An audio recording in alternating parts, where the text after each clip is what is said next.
ყველა აქტიური პარტია და მათი ლიდერები. ყოველ ოთხშაბათს ჩვენ ვუთმობთ ტრიბუნას მას, ვისაც უნდა გააგონოს საკუთარი ხმა საზოგადოებას. Talk-show ტრიბუნა საქართველოს პირველ არხზე. თქვენ გაქვთ უფლება იცოდეთ სიმართლე. მხოლოდ ნამდვილი. უწყვეტი საინფორმაციო ნაკადის ეპოქაში როა შევაფასოთ ახალი ამბები. მხოლოდ გადამოწმებული. უფრთხილდით სიყალბეს. We have to fight against the ever-growing virus of fake news. Fake Seiten, bots. Fake news, the enemy of the people. ვაშუქებთ რეალობას. ჩვენ ვამკვიდრებთ მაღალ სტანდარტს, პასუხისმგებლიან ჟურნალისტიკას. ყველაზე მნიშვნელოვანი და საჭირო ინფორმაცია. გაბათობთ მწვავედ და კორექტულად. საქართველოს პირველი არხის ყველა პლატფორმაზე. ბეძებთ სიმართლეს. გაიგე. დროულად. გიჩვენებთ რეალობას. ახალი ამბები ონლაინ რეჟიმში. გაწვდით ზუსტ და სანდო ინფორმაციას. 24 საათის განმავლობაში. საქართველოს პირველი არხი. შენი საინფორმაციო სივრცე. ყველა ახალი ამბავი გადაამოწმენ აქ.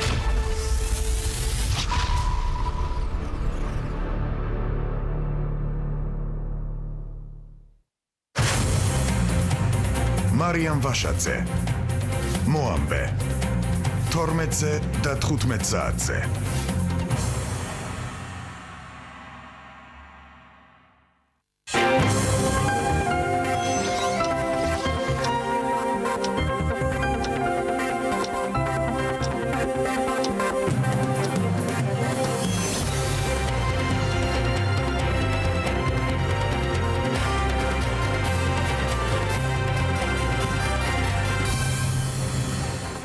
კიდევ ერთხელ მოგესალმებით, მოამბეს 15 საათზე მარიამ ვაშაძე წარმოგიდგენთ. გამოშვებაში თქვენ ნახავთ. უბედური შემთხვევა ზესტაფონის ქუჩაზე მშენებარე კორპუსიდან მშენებლობაზე დასაქმებული 2 პირი გადმოვარდა. ოპოზიციის პროტესტი, აქცია და განცხადებები საკანონმდებლო ორგანოსთან. უმრავლესობის სხდომა პარლამენტში რაზე იმსჯელეს მმართველი გუნდის წევრებმა. უბედური შემთხვევა ნაძალდების რაიონში ზესტაფონის ქუჩაზე მშენებარე კორპუსიდან მშენებლობაზე დასაქმებული 2 პირი გადავარდა. ერთი მათგანი დაიღუპა, ერთი კი საავადმყოფოშია გადაყვანილი. მარიამ სეთურიძე ჩაგვერთვება შემთხვევის ადგილიდან ახლა პირდაპირ ეთერში. მარიამ, გისმენთ. დიახ, შემთხვევა დაახლოებით დღის 12 საათზე მოხდა, როგორც ადგილობრივი მაცხოვრებლები ყვებიან, მშენებლობაზე დასაქმებული 2 მუშას მაღალ სართულზე გადაქონდათ სამშენებლო მასალები და სავარაუდოდ სწორედ ამ დროს გაწყდა ტროსი, რის შემდეგაც ერთი დასაქმებული გარდაიცვალა, მეორე მუშა კი გადაყვანილია კლინიკაში და როგორც ექიმები განმარტავენ, ამ დრომდე მისი მდგომარეობა არის კრიტიკულად მძიმე. სპეციალისტების განცხადებით, მათ თავის ქალის ტრავმა აღენიშნება, ასევე აქვს მოტეხილობა ბარძაყის არეში და ის რჩება მართვით სუნთქვაზე, მისი მდგომარეობა არის კრიტიკულად მძიმე. რაც შეეხება კომპანიის წარმომადგენლებს, ჯერჯერობით ისინი მედიასთან არ გამოჩენილან, სავარაუდოდ ისინი იმყოფებიან სწორედ აღნიშნულ ტერიტორიაზე. ხედავთ, რომ ყვითელი ლენტია შემოვლებული და ჩვენ არ გვაქვს საშუალება, რომ შევიდეთ უშუალოდ იმ ადგილას, სადაც შემთხვევა მოხდა. კომპანიის წარმომადგენლები მედიასთან არ აკეთებენ რაიმე დამატებით განცხადებებს და ჩვენ შევეცდებით, რომ ოდნავ მოგვიანებით მოვიპოვოთ მათგან დამატებითი ინფორმაცია. როგორც გითხარით, შემთხვევის შედეგად გარდაცვლილია ერთი ადამიანი, 26 წლის მამაკაცი კი მძიმე მდგომარეობაშია. რუსი გაწყდაო და რუს საყვლენ, ეს პიონერს რო ეძახიან ამას არა და ცემენტი დაალაგეს. და აყოლენ ეთყობა დაეზარათ იქიდან ლიფტი არ ამუშავებდა რო აყოლენ და ტროსი გაუწყდა. პაციენტი შემოყვანილია სასწრაფო სამედიცინო დახმარების ბრიგადის მიერ სიმაღლიდან ვარდნის გამო, როგორც ამბობენ, მერვე სართულიდან არის ავადმყოფი მამაკაცი 26 წლის გადმოვარდნილი. მიღებული აქვს სხეულის სხვადასხვა მიდამოს მრავლობითი დაზიანებები, მათ შორის ქალატვინის დახურული ტრავმა, არის სუბარახნოიდული სის ჩაქცევა, თავის ტვინის შეშუპება, გულმკერდის დახურული ტრავმა, მარჯვენა მხრივი პნევმოთორაქსი, რომელიც დადრენირდა, ბარძაყის მოტეხილობა, ცდომით და შეცილებით. ამ ეტაპისთვის მდგომარეობა არის მძიმე, იმყოფება მართვით სუნთქვაზე. არის შოკურ მდგომარეობაში და არასტაბილური ჰემოდინამიკა, მდგომარეობა ძიმეა და შესაბამისად ამ ეტაპისთვის რაიმე პროგნოზის გაკეთება შეუძლებელია.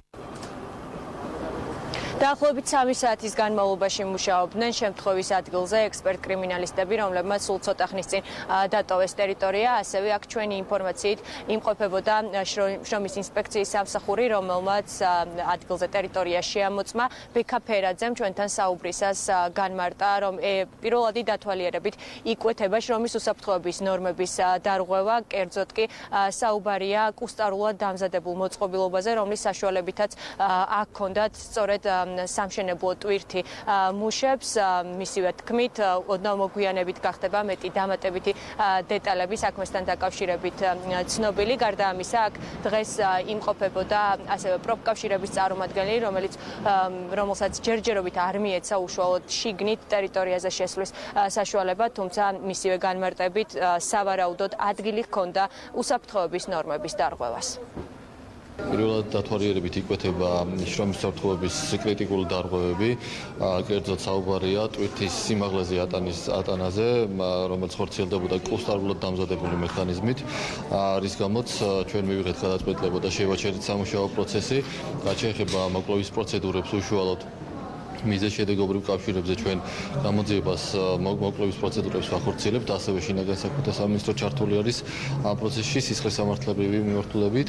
ჩვენ მომზადებთ დასკვნას და იმ ხარვეზებზე, რომელიც გამოვლენილია წარუდგენ შინაგან საქმეთა სამინისტროს და შესაბამისი რეაგირება იქნება უახლოეს პერიოდში. ვერ ყვევით სიტუაციას, არ ვიცით ფაქტობრივი გარემოება, რამ გამოიწვია, სავარაუდოდ ჩანს ერთი შეხედვით ჩვენ რასაც ახლა შოიდან ვუყურებთ, რომ დარღვეული იყო უსაფრთხოების წესები, მაგრამ კონკრეტულად ახლა ვერ ვიტყვი, რამ გამოიწვია ეს შემთხვევა.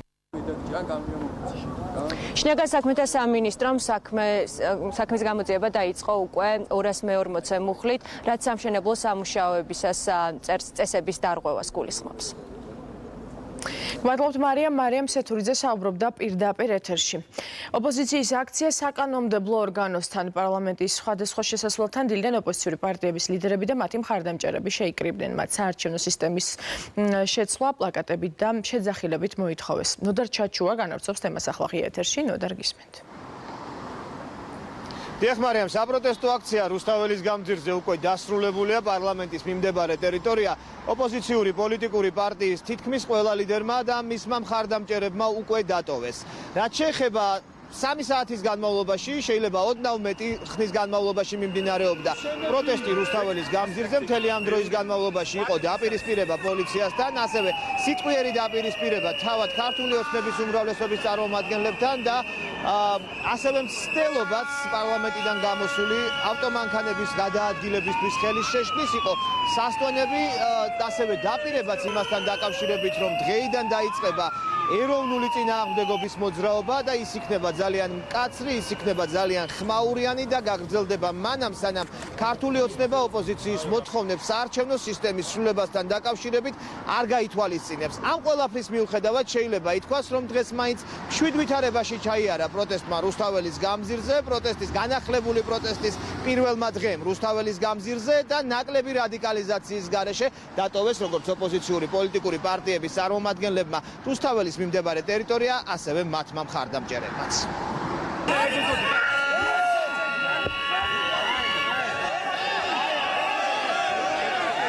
გვინდა და დაბაქლომება პარლამენტის შესასვლელის, იმიტომ რომ ფიქრობთ, რომ ამ პარლამენტში არც ერთ დეპუტატს ასახება. მეჩვენება?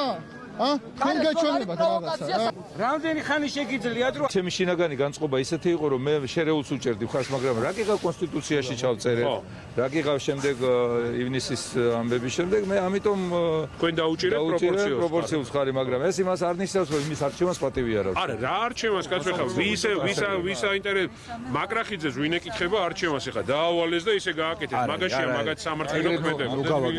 როგორ არა. შეინარჩუნებენ დღევანდელ სისტემას, ამ სისტემითაც მოუგებთ. რა სისტემაც არ უნდა იყოს, ვერც ერთი სისტემით გამარჯვებული ვერ გამოვა ქართული ოცნება და ამას უნდა შეეგონ ახლა. ოპოზიციის ლიდერებს აქციის დასრულებისას რაიმე სახის შემაჯამებელი კომენტარი არ გაუკეთებია.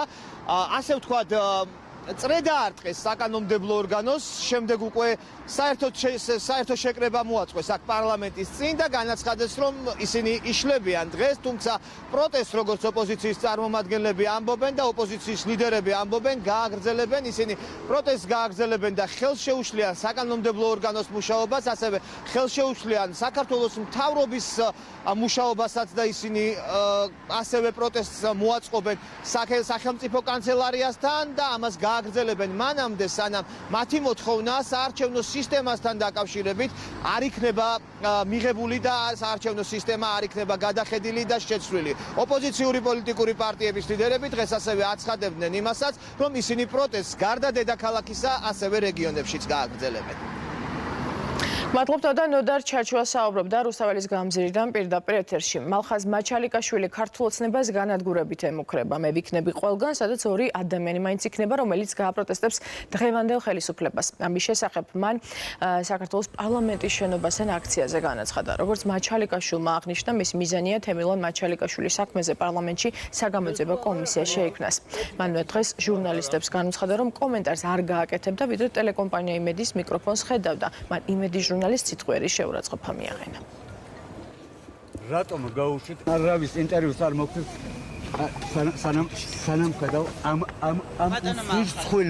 ამ უსულსხულო უნამუსო ტელევიზიას იმეს გულისხმობ მოაშორეთ ეგ ტელევიზია ეხლავე სადღაც შეგატენ მაგ მიკროფონს ნაზირლები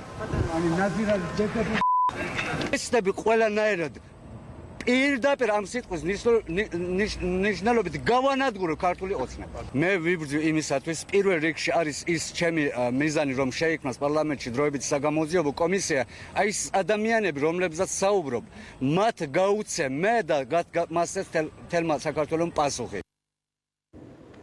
საკანონმდებლო ორგანოში პარლამენტის უმრავლესობის სხდომა გაიმართა. შეხვედრა დახურულ ფორმატში მიმდინარეობდა. დეპუტატებმა საორგანიზაციო საკითხები განიხილეს, ასევე მაჟორიტარებს დავალება მიეცათ წარადგინონ გეგმა თუ რა გაკეთდა მათ მაჟორიტარულ ოლქებში. თეონა მანაგაძე ჩაგურთვება ახლა პირდაპირ ეთერში. თეონა, იყო თუ არა საუბარი საარჩევნო სისტემაზე დღევანდელ სხდომაზე? როგორც შეხვედრის დასრულების შემდეგ საპარლამენტო უმრავლესობის ლიდერმა განაცხადა, დღევანდელ დახურულ შეხვედრაზე საარჩევნო სისტემაზე სიღრმისეული საუბარი არ ყოფილა, თუმცა მამუკა მდინარაძის ინფორმაციით დახურულ სხდომაზე განიხილეს საარჩევნო სისტემა მოკლე შეფასებებით. მამუკა მდინარაძე აცხადებს, რომ მმართველი გუნდი ელოდება პასუხს ოპოზიციისგან იმ შეთავაზებაზე, რომელიც ქართულმა ოცნებამ წარადგინა მეოთხე რაუნდზე. მისი ინფორმაციით მმართველი გუნდი კონკრეტულად ითხოვს პასუხს ოპოზიციისგან იმის თაობაზე, ისინი ეთანხმებიან თუ არა საპარლამენტო არჩევნებზე 100 პროპორციული საარჩევნო სისტემით დეპუტატის არჩევას, ხოლო 50 კანონმდებლის მაჟორიტარული სისტემით არჩევას. მამუკა მდინარაძე ამბობს, რომ მათი მხრიდან, ამ შემთხვევაში უმრავლესობის მხრიდან ოპოზიციის მიმართ ეს იყო კონკრეტულად კომპრომისული წინადადება და სწორედ ამ ვერსიაზე ელოდებიან ისინი ოპოზიციის პასუხებს, კერძოდ ელოდება ოპოზიცია აპირებს თუ არა დაეთანხმოს ამ წინადადებას. ვიღებ პასუხისმგებლობას ჩემ თავზე, რომ 10 საათზე დავნიშნე უმრავლესობის სხდომა. უბრალოდ არ ვიცოდი თუ უგულავა გაიღვიძებდა გვიან. თორემ დავნიშნავდი 11-ზე. ამაზე სერიოზული ლაპარაკი ალბათ არ შეიძლება. ოპოზიციას შევთავაზეთ მეოთხე შეხვედრის დროს ჩვენი ვარიანტი. რასთან დაკავშირებითაც თუ არ მოწონთ ეს და მოვისმინეთ რომ არ მოწონთ, ჩვენ არ მოგვისმენია შემხედრი ვარიანტი. ბოლო შემოთავაზება იყო მათი მხრიდან ჩვენი საარჩევნო სისტემის მაჟორიტარული ნაწილისთვის ავღანური სისტემა. რაზეც ვუთხარით რომ არის მიუღებელი. მოდით ყველა ერთად დავალოდოთ პასუხს. ჩვენ როდესაც გამოვაცხადეთ პროპორციული არჩევნების თაობაზე, ინიციატივის თაობაზე, ისინი მაშინაც იდგნენ გარეთ. ანუ ეს არაფრის ინდიკატორი არ არის, ჩვენ გამოვაცხადეთ რომ შემოვიღებდით პროპორციულ საარჩევნო სისტემას, თუმცა ისინი თვეების განმავლობაში მაინც იდგნენ გარეთ. ანუ ეს არაფრის ინდიკატორი არ არის, ეს არის უბრალოდ დესტრუქციული პოლიტიკური ძალა, რომელსაც აქვს დესტრუქციული დღის ესრიგი შესაბამისად, რაც არ უნდა გაუგეთოთ, აუცილებლად დარჩებიან ქუჩაში. ასეთი სულისკვეთებით მუშაობენ ისინი 2012 წლიდან მოყოლებული, ვერ შევცვლით მათ, რა უყოთ, არ ვიცით, მაგრამ რაც შეეხება ჩვენ სულისკვეთებას, ჩვენ ამოცანას, ჩვენი ამოცანა არის, რომ თუნდაც ასეთ პოლიტიკურ ძალასთან მივახციოთ გარკვეულ შეთანხმებას. საპარლამენტო უმრავლესობის ხდომა დახურულ ფორმატში დღეს პარლამენტში დაახლოებით 2 საათის განმავლობაში მიმდინარეობდა. პოლიტიკური თემების გარდა, როგორც უმრავლესობის ლიდერები ამბობენ, დღევანდელ ხდომაზე განხილვის ერთ-ერთი მთავარი საკითხი იყო საორგანიზაციო საკითხები, მათ შორის ის საკანონმდებლო ინიციატივები, რომლის განხილვასაც აპირებს პარლამენტი ბოლოს აგაზაფხულო სესიაზე. დღეს კომიტეტებმა მიიღეს საპარლამენტო უმრავლესობის ლიდერებისაგან დავალებაც იმის თაობაზე, რომ წარადგინონ კონკრეტული საკანონმდებლო ინიციატივები და მიაწოდონ კომიტეტებმა ინფორმაცია პარლამენტს თუ რისი მიღების საჭიროება არის ქვეყანაში. რაც შეეხება სხვა თემებს, ასევე დღეს უმრავლესობის ლიდერებმა მოუწოდეს საკუთარ მაჟორიტარ დეპუტატებს, რომ მათ კონკრეტული გეგმა წარუდგინონ გუნდს იმის თაობაზე, თუ რისი გაკეთება იგეგმება და რა უნდა გაკეთდეს საარჩევნო ოლქებში 2020 წლის საპარლამენტო არჩევნებამდე. გმადლობთ თეონა, პარლამენტიდან თეონა მანაგაძე გვერდებოდა. საკანონმდებლო ორგანოში ჯანდაცვის მინისტრს უსმენენ ეკატერინე ტიკარაძემ დეპუტატებს ჯანდაცვის სამინისტროს საქმიანობის შესახებ ანგარიში წარუდგინა. ის კანონმდებლების შეკითხვებსაც უპასუხებს. კონკრეტულად რაზე გაამახვილა ყურადღება მინისტრმა, ამას ნათია ქენქაძე გვეტყვის, რომელიც ახლა ღია ეთერში გვერდება. ნათია, გისმენთ. ჯანდაცვის მინისტრმა საუბარი დაიწყო მთელ მსოფლიოში ერთ-ერთ ყველაზე აქტუალური თემით კორონავირუსთან დაკავშირებით. ეკატერინე ტიკარაძე აცხადებს, რომ სახელმწიფო ყველაფერს აკეთებს და გააკეთებს იმისთვის, რომ დაავადება ქვეყანაში არ გავრცელდეს. მისი თქმით, არსებობს რესურსი, ტარდება პრევენციული ღონისძიებები და მოსახლეობას საფრთხე არ ემუქრება, რადგან ხდება თანამშრომლობაც საერთაშორისო საზოგადოებებთან და ჯანდაცვის მსოფლიო ორგანიზაციასთან. მან ასევე მწუხარება გამოთქვა ბაღდადში განვითარებული ტრაგედიის გამო.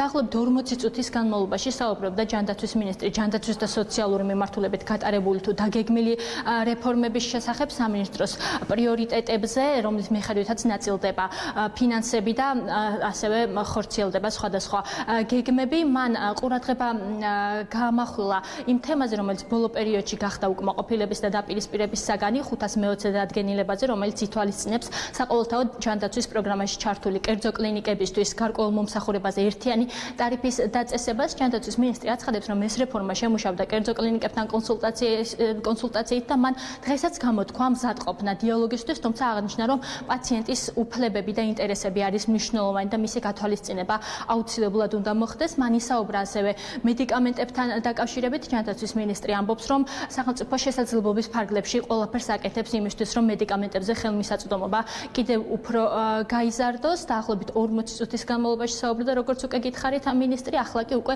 დეპუტატებმა დაიწყეს კითხვების დასმა და სხვადასხვა საკითხზე ისინი უკვე მოისმენენ მინისტრის პოზიციას. მინდა შევეხო მსოფლიოში გავრცელებულ კორონავირუსს და აღვნიშნო, რომ ქვეყანაში ყველაფერი გაკეთდა იმისთვის, რომ მოგვეხთინა ვირუსის შემოტანის პრევენცია. დღეიდან უკვე საქართველოში დაავადებათა კონტროლის ეროვნულ ცენტრს, კერძოდ კი ლუგარის ლაბორატორიას აქვს საშუალება ვირუსის დიაგნოსტირება მოახდინოს. კლინიკების ეტაპობრივი განვითარება საერთაშორისო სტანდარტების შესაბამისად განხორციელდება. განახლდება ინფრასტრუქტურა და იმ სერვისების ჩამონათვალი, რომელთაც მოქალაქეები სარგებლობენ. ბოლო პერიოდში საზოგადოებამ იხილა, რომ ჯანდაცვის აღნიშნულ რეფორმას სამედიცინო დაწესებულების მხრიდან მოყვა უკმაყოფილება. თუმცა მსურს ხაზგასმით აღნიშნო, რომ სამინისტროს მიერ მიღებული გადაწყვეტილებები არ იყო ერთპიროვნული, არამედ რეფორმა დაიგეგმა სწორედ ამ სამედიცინო დაწესებულებებთან ერთად აქტიური კომუნიკაციის საფუძველზე. ჩვენი ხელისუფლებისთვის კერძო სექტორის განვითარება მნიშვნელოვანი პრიორიტეტია. თუმცა განვითარების გზა უპირველესად უნდა გადიოდეს პაციენტის ინტერესების დაცვაზე.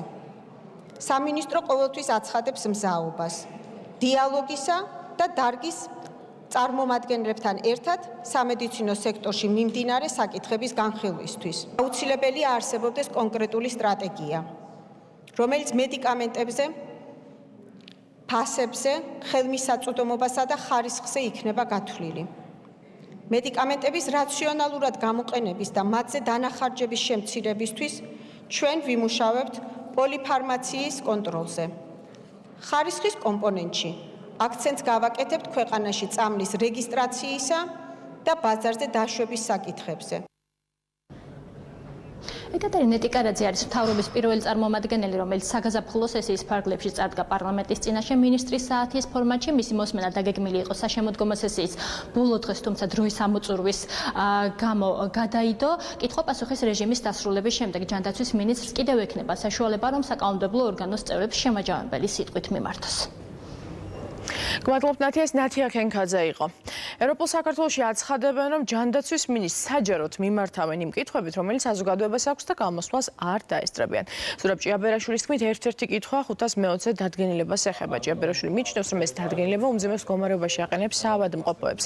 მისივე თქმით, კითხვები ასევე შეეხება მედიკამენტების გაძვირებას, საარსებო შემწეობის საკითხს, C-ჰეპატიტის ელიმინაციის პროგრამას, სოციალური მუშაკების გათავისუფლებას და შეზღუდული შესაძლებლობის მქონე პირებისთვის შეფასების სოციალურ მოდელს. მინისტრმა ტიკარაძემ პასუხი უნდა გასცეს კითხვას, რას უპირებს 520-ზე დადგენილებას, აპირებს თუ არა ის მის შეჩერებას, როგორც ამას სამედიცინო სექტორი მოითხოვს და როგორც ეს ფართო საზოგადოებრივ ინტერესშია. ასევე მეორე მნიშვნელოვანი პრობლემა არის ჩვენი მოქალაქეებისათვის მედიკამენტებზე, წამლებზე ხელმისაწვდომობა. ტიკარაძემ უნდა უპასუხოს, რით იყო განპირობებული 40,000 ადამიანისათვის საარსებო შემწეობის მოხსნა მაისიდან დეკემბრის ჩათვლით. 128, 12-ზე ან 135, 15-ზე პროპორციული სიის დეპუტატებისა და მაჟორიტარების ასეთ თანაფარდობა შესთავაზებს პატრიოტთა ალიანსის ლიდერი ირმაინაშვილი მოლაპარაკებების მეხუთე რაუნდზე ხელისუფლებას. აღნიშნული ინიციატივის შესახებ ამ პირველად საქართველოს პირველი არხის გადაცემაში ისაუბრა. ირმაინაშვილი ასევე ხელისუფლებას თავაზობს არჩევნებში მონაწილეობა მოქალაქეებისთვის სავალდებულო გახდეს. ჯერჯერობით უცნობია, როდის გაიმართება მოლაპარაკების მორიგი რაუნდი. უმრავლესობამ ოპოზიციას ბოლო რაუნდზე დეპუტატების 150-ზე გადანაწილება შესთავაზა, თუმცა კონსენსუსი ამ დრომდე მიღწეული არ არის. კი არ შეავსეს. ათაქვთ საკუთარი ტელევიზია. ჩვენ ვეტყვით, რომ რატო 150-ზე? თუ შენ მოდიხარ უკვე იმაზე, რომ საკონსტიტუციო ცვლილება განვახორციელოთ, ვაკეთოთ ესე. 138 12-ზე და იყოს 12 მაჟორიტარი, რომელიც ყველა მხარეს წარმოადგენს, ან თუ თბილისიც იქნება რაღაც დიდი ოლქია თბილისი და სამ მაჟორიტარს თუ თბილისში გამოვყოფთ, მაშინ გამოვა 135-15-ზე. ეს იქნება ჩვენი შეთავაზება, აი ამ მეხუთე რაუნდის ფორმატში და ელჩებთან ჩვენ ამაზე უკვე ვისაუბრეთ. ირმაინაშვილის ინიციატივას უკვე მოყვა შეფასებები პოლიტიკურ სპექტრში. ალბათ, რაც უფრო მცირეა მაჟორიტარული სისტემა და დიდია პროპორციული, ასე ვთქვათ, სიის ნაწილი უფრო სამართლიანია, თუმცა, ეხლა მსჯელობის შემდეგ ალბათ პარტიებთან ადეკვატური, ასე ვთქვათ, შეთავაზება იქნება მმართველი ხელისუფლებისა. თუმცა, კიდევ ვიმეორებ, ძალიან მნიშვნელოვანია ეხლა მაგალითად გვესმოდეს, რომ პროპორციული სისტემა, ან ყველანაირი სისტემა, რომელიც არის მიახლოებული ძალიან ზუსტად პროპორციულ სისტემასთან არის მნიშვნელოვანი. გვაქვს წარდგენილი ჩვენი შეთავაზება, ეს არის 150-ზე, ველოდებით პასუხს ამასთან დაკავშირებით. რა თქმა უნდა, კონსულტაციების გაგრძელება იქნება დამოკიდებული იმაზე, თუ როგორი იქნება ოპოზიციის პასუხი. კონსულტაციები, რა თქმა უნდა, ზოგადად აუცილებლად გაგრძელდება, თუმცა ჩვენ ველით, რომ ოპოზიციის დამოკიდებულება იქნება კონსტრუქციული და ეს მოგცემს ჩვენ შეთანხმების მიღწევის საშუალებას. მე ვფიქრობ, რომ შეთანხმების მიღწევის რესურსი არსებობს, თავარია, რომ იყოს ყველა მხრიდან კონსტრუქციული მიდგომა, ასეთ შემთხვევაში აუცილებლად შევთანხმდები ჩვენ კონკრეტულ საარჩევნო მოდელთან დაკავშირებით.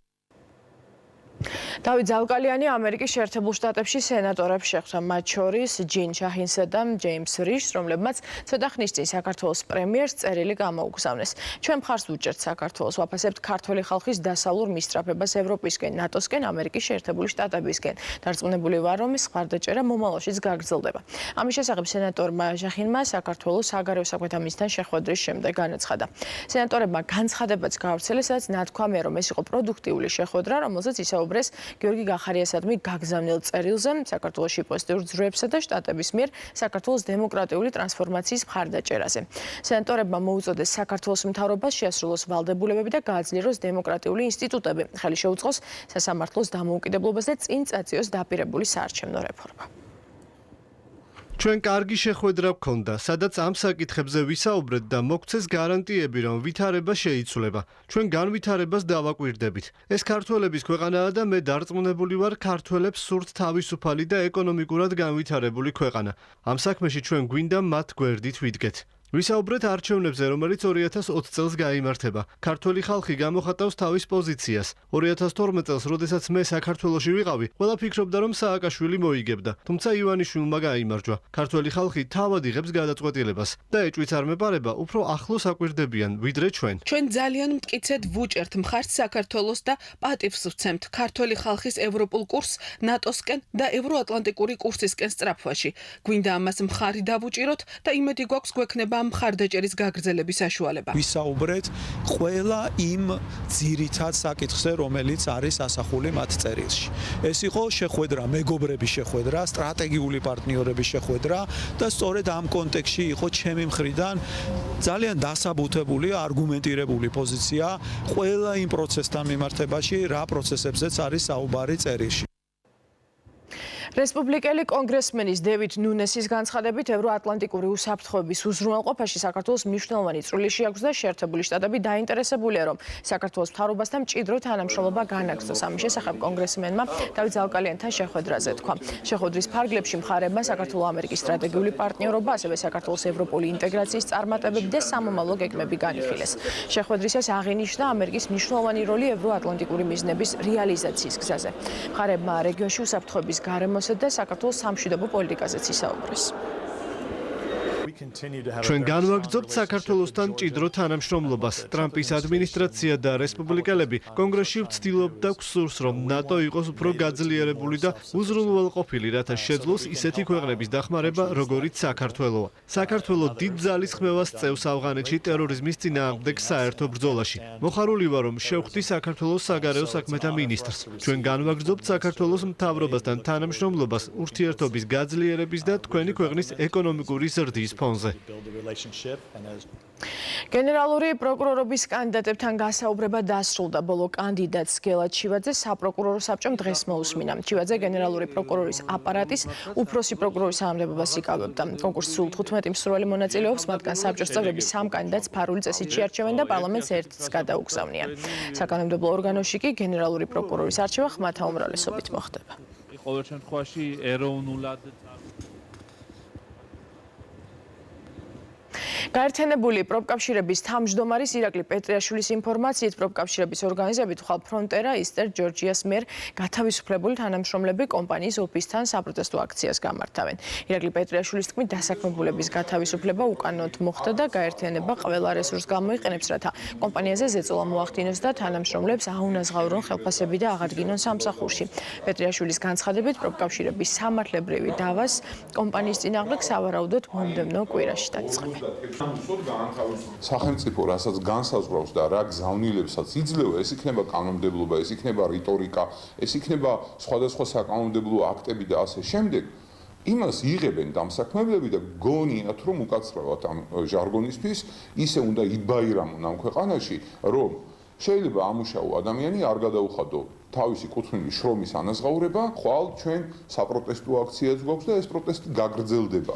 გაგრძელდება არა მარტო საქართველოში, გაგრძელდება ამერიკის შეერთებულ შტატებში. ჩვენ ყველა მექანიზმს გამოვიყენებთ იმისთვის, რომ ზეწოლა მოვახდინოთ კომპანიაზე და ხარბ დამსაქმებლებზე, რომ ჯიბიდან ამოიღონ ის, რაც მათი კუთვნილი არ არის.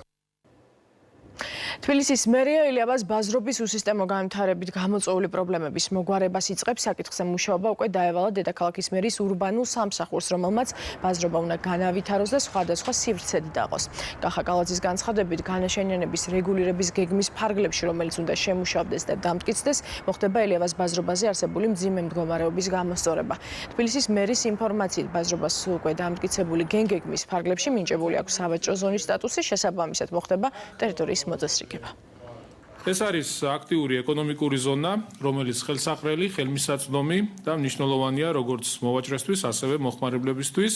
იცით, რომ ერთი წლის წინ ჩვენ დავამტკიცეთ გეგმა, სადაც არის აღნიშნული ამ ზონას აქვს შენარჩუნებული მისი სავაჭრო ზონის სტატუსი, განაშენიანების რეგულირების გეგმა, რომელიც უნდა გააკეთოს ჩვენმა ურბანულმა სამსახურმა, სადაც დეტალურად იქნება გაწერილი გზათა ქსელი, კომუნიკაციები, რეკრეაციული სივრცეები და სავაჭრო სივრცეების მოწყობის ერთიანი გეგმარება. ანუ ის სურათი, რაც გვაქვს დღეს, ეს არ იქნება და ვერ იქნება. მოხდება ბაზრობის მოდერნიზება და თანამედროვე სტანდარტებთან შესაბამისობაში მოყვანა. რაც შეეხება ბაზრობის გადატანა არ გადატანის საკითხს, მგონია რომ ეს საკითხიც უკვე ცხადი ხდება. აქ დარჩება თანამედროვე სავაჭრო სივრცე და ის ადამიანები, რომლებიც დღეს იქ ეკონომიკურ საქმიანობას ახორციელებენ, გააგრძელებენ ეკონომიკურ საქმიანობას მოწესრიგებულ და უსაფრთხო გარემოში. არც ბოქსები იქნება და არც მაღალსართულიანი, ეს იქნება 1-2, მაქსიმუმ 3-სართულიანი შენობები. პრაქტიკოსი გიდებისთვის გიდების ასოციაცია ტრენინგს ატარებს კომუნიკაციისა და უნარჩვევების განვითარების კურსის საერთაშორისო სტანდარტების მიხედვით მათი უნარებისა და კვალიფიკაციის ამაღლებას ისახავს მიზნად. ასოციაციის პრეზიდენტის განმარტებით ტრენინგები მთელი საქართველოს მასშტაბითაა დაგეგმილი. 120 დამოუკიდებელი გიდის გადამზადება მოხდება ბათუმსა და ქუთაისში. გადამზადების პროგრამა 3 დღიანია და დაინტერესებულ გიდებს შეუძლიათ ის უფასოდ გაიარონ. საქართველოს ეროვნულ ოლიმპიურ კომიტეტში ევროპის ახალგაზრდული ოლიმპიური ფესტივალის შემფასებელი კომიტეტის ჯგუფთან სამუშაო შეხვედრა გაიმართა. საქართველოში სამუშაო ვიზიტით კომიტეტის წევრები პიტერ ბრული, სტრატოს კარეტოსი და აზერ ალიევი იმყოფებიან. შეგახსენებთ, რომ საქართველო კერძოდ ბორჯომი და ბაკურიანი 2025 წლის ევროპის ზამთრის ახალგაზრდული ოლიმპიური ფესტივალის მასპინძლობის კანდიდატია. დღევანდელ შეხვედრაზე სამომავლო გეგმებსა და შეჯიბრების ჩასატარებელი ადგილების თაობაზე ისაუბრეს.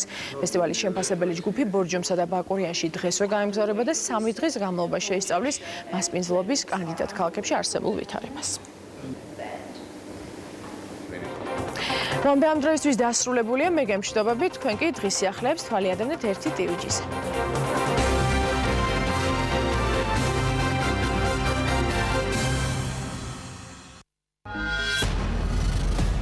თქვენ გაქვთ უფლება იცოდეთ სიმართლე.